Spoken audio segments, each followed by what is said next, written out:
Assalamualaikum warahmatullahi wabarakatuh. Kelompok kami yang beranggotakan Sri Anggraini, Eling Diar, Anissa Rizky akan menjelaskan tentang laporan mini riset dengan judul Analisis Regulasi Emosi pada Ibu Muda yang baru memiliki anak.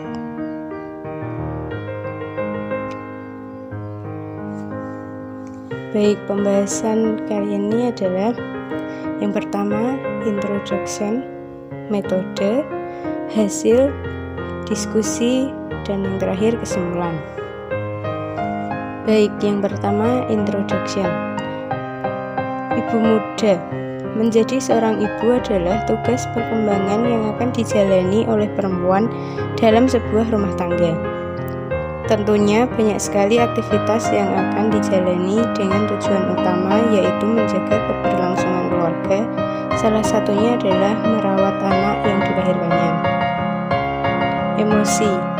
Emosi dapat diartikan sebagai aktivitas badaniah secara eksternal, aksi menyenangkan atau tidak menyenangkan terhadap suatu peristiwa atau kondisi mental tertentu. Selanjutnya yaitu regulasi emosi menurut Gross 1998-2007 adalah cara individu mempengaruhi emosi yang mereka miliki, kapan mereka merasakannya, dan bagaimana mereka mengalami atau mengekspresikan emosi itu. Setiap orang memiliki cara yang berbeda-beda dalam regulasi emosinya.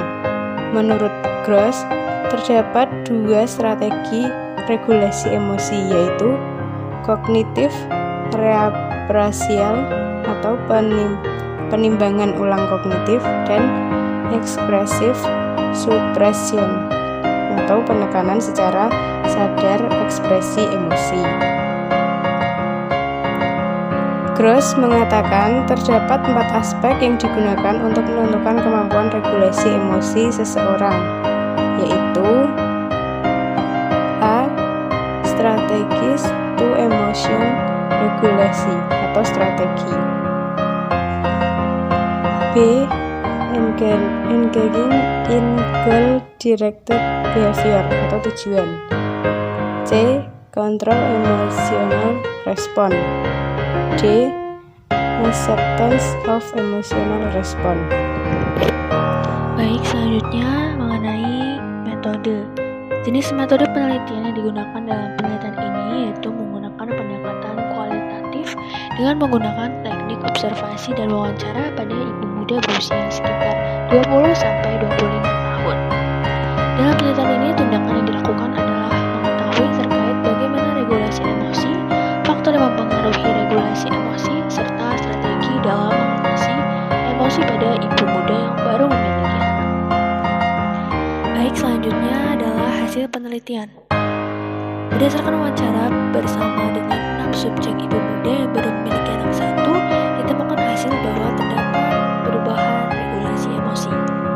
Nah, pada sebagian besar subjek sudah mampu mengontrol emosi positifnya, sedangkan untuk emosi negatif masih belum sepenuhnya mampu untuk dikendalikan.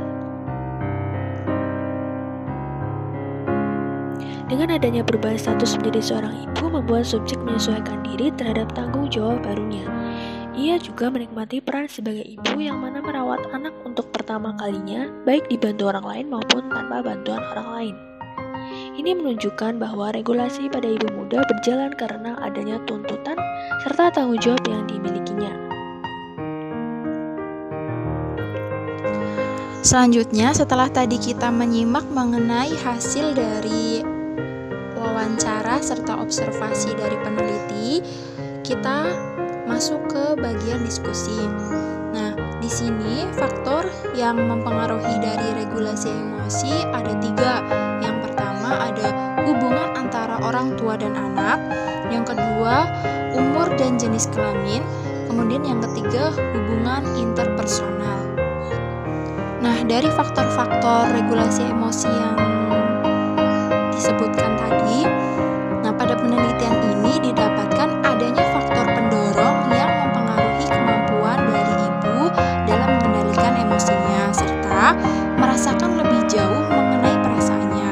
Nah, faktor tersebut tersebut ada apa saja sih? Nah, faktor tersebut itu ada faktor dari dalam dan juga faktor dari luar. Nah, di antaranya berasal dari ibu dan dari keluarga serta lingkungan tempat tinggal. Nah, berasal dari ibu ini itu masuk ke dalam faktor dari dalam. Nah, kemudian dari keluarga serta lingkungan, kemudian tempat tinggal itu merupakan faktor regulasi dari luar. Faktor pendorong dari dalam diantaranya berasal dari perasaan yang dirasakan ibu pada saat ia melahirkan dan pada saat melihat tumbuh kembang anaknya.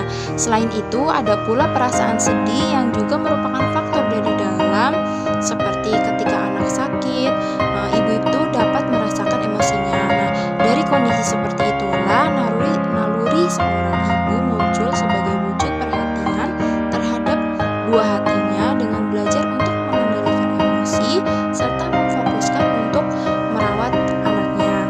Kemudian, faktor dari luar adanya perasaan serta emosi yang diterima dari ibu atau dari lingkungannya. Nah, dari hasil penelitian mengenai peranan regulasi emosi sebelumnya, hasil penelitian menunjukkan bahwa adanya dukungan sosial yang diterima pada saat mampu memberikan rasa percaya tinggi sehingga regulasi emosi dan dukungan sosial tinggi mampu menurunkan rasa cemas pada ibu dan hasilnya pun menunjukkan negatif pada taraf kecemasan ibu hamil. Oke, kita masuk ke bagian kesimpulan pada penelitian ini. Dapat disimpulkan bahwa pengendalian emosi pada ibu muda yang baru memiliki anak cenderung stabil dan mereka juga mampu memahami perasaan serta emosinya.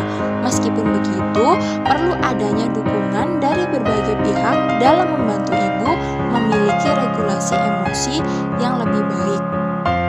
Kelompok kami selain melaksanakan wawancara dengan subjek, kami juga mengadakan diskusi bersama dengan subjek. Kami juga memberikan pengertian terhadap ibu yang masih belum memahami mengenai emosi serta perasaan pada saat wawancara. Kemudian kami juga memberikan tips mengenai regulasi emosi. Harapannya agar ibu muda yang telah mampu mengendalikan emosinya dapat meningkatkan kemampuannya dalam memanajemen emosi. Baik, kita masuk ke slide yang terakhir. Kami ucapkan terima kasih kepada pendengar yang telah menyimak presentasi kami dari awal sampai akhir. Kemudian kami ucapkan terima kasih kepada Ibu Dewi Hurun Aini selaku dosen mata kuliah pengembangan diri, dan juga teman-teman yang telah menyimak presentasi dari kami dari awal sampai akhir. Tak lupa, kelompok kami juga mengucapkan terima kasih kepada subjek yang mau